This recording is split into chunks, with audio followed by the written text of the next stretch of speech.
Hey everyone, welcome back to the channel How to Log In. In this video, you will learn how you can easily log into your QVC Synchrony Bank account. So without any further ado, let's get started.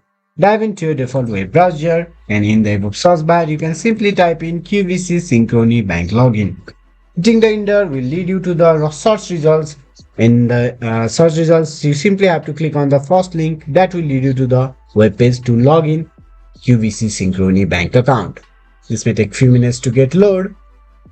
You can wait patiently. After you get loaded completely, you can find there is option to input your credential, your user ID and password. Input your user ID and password in the designated field and simply click on secure login to get logged into your bank account.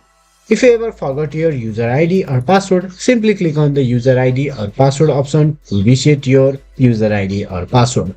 Thank you for watching video. Hopefully this guide helped you to log into your bank account. If that's so, like the video, subscribe to our channel and set the bell icon to all.